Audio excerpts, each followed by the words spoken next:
Bobby is 29 and he lives virtually a monastic life. Exercise is part of it. Movies is a physically exhausting game. More than just a test of mind and will.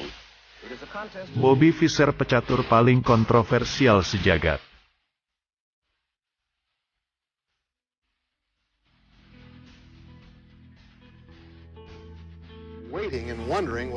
Perhatian publik Amerika dan dunia tersita pada turnamen catur akbar antara Bobby Fischer kontra Boris Spassky yang dihelat di Reykjavik, Islandia, pada medio 1972. Pertandingan ini akan menentukan siapa pemain catur terbaik di muka dunia. Bahkan publik Amerika yang sebenarnya asing dengan istilah Ruy Lopez dan Gambit Raja, malah intens menatap televisi demi menyaksikan laporan pertandingan dari komentator tak dikenal bernama Selby Lyman yang menjelaskan detil pertandingan tersebut. Daya tarik pertandingan sesungguhnya adalah latarnya yang berlangsung di era Perang Dingin antara Amerika dan Rusia.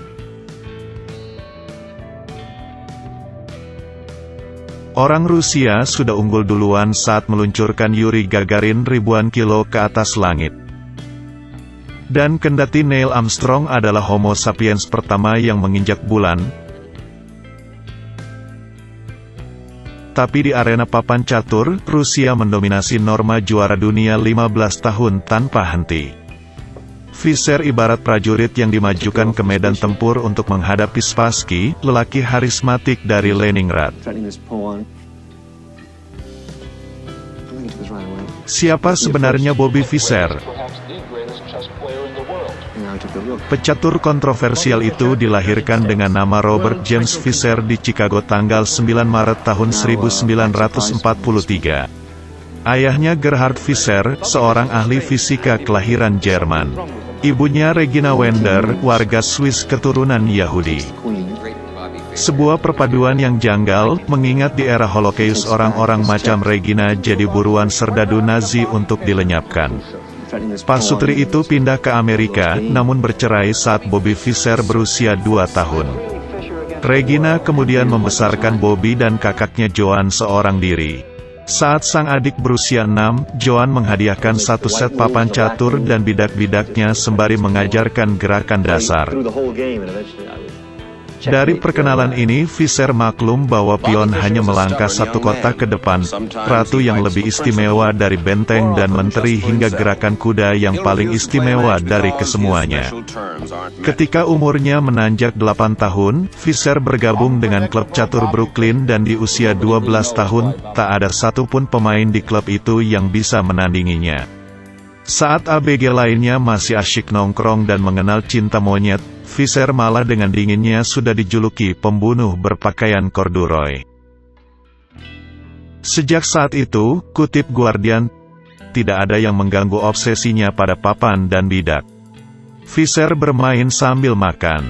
Dia bermain di kamar mandi. Dia bermain ketika dia seharusnya di sekolah. Dia mengembangkan kemampuan luar biasa untuk membaca permainan, menyerap halaman notasi padat dalam hitungan detik, dan belajar bahasa Rusia agar dia bisa mempelajari literatur catur Soviet. Dia bisa bermain dengan mata tertutup dan melafalkan permainan. Catur dan aku, kata Fischer suatu saat. Sulit untuk memisahkan mereka. Ini seperti alter egoku. Begitu asyiknya Fischer dengan catur sehingga ibunya mengajaknya menemui 2 psikiater. Keduanya malah bilang, jangan hentikan dia. Fischer menerima norma Grandmaster termuda di usia 15 tahun, sebuah gelar yang akan membawanya pada pertemuan tak terlupakan dengan Boris Vasilyevich Spassky. Untuk menantang juara dunia, Fischer harus terlebih dahulu melalui beberapa seri pertandingan internasional. Dimulai dari turnamen interzonal pada 1970, di mana Bobby Fischer bisa bermain tanpa undangan karena Benko dan Lombardi mengundurkan diri. Presiden FIDE Mark Owe, secara mengejutkan membolehkan hak keduanya ditempati Fischer, yang tentu saja mengakhiri turnamen di peringkat pertama. Pertemuan kedua pecatur besar itu sudah dimulai duluan dengan drama. Well, Spassky is waiting. Bobby Fischer terus meminta bertarung dalam ruang tertutup tanpa penonton, sesuatu yang ganjil dalam turnamen sebesar perebutan titel juara dunia. Dalam laga di Reykjavik, Islandia pada 1972, dia kehilangan 2 babak awal, tetapi sisanya Fischer meraung dan mengandaskan Spassky dalam defisit besar, 12,5 banding 8,5. Secara keseluruhan, Fischer memenangkan 7 set, kalah 3 pertandingan dan seri 11 kali. Maka Bobby Fischer adalah juara dunia catur pertama, dan mungkin yang terakhir, dari Amerika, memenangkan Perang Dingin dengan Uni Soviet. Bobby Fischer lah yang membuat dunia mengakui bahwa catur pada level tertinggi sama kompetitifnya dengan sepak bola, sama mendebarkannya seperti duel sampai mati, sama memuaskannya dengan estetika dalam karya seni yang indah, seperti tuntutan intelektual dalam segala bentuk aktivitas manusia, kata Harold C. Schonberg yang melaporkan pertandingan Reykjavik untuk The New York dan menulisnya dalam buku Grandmaster of Chess.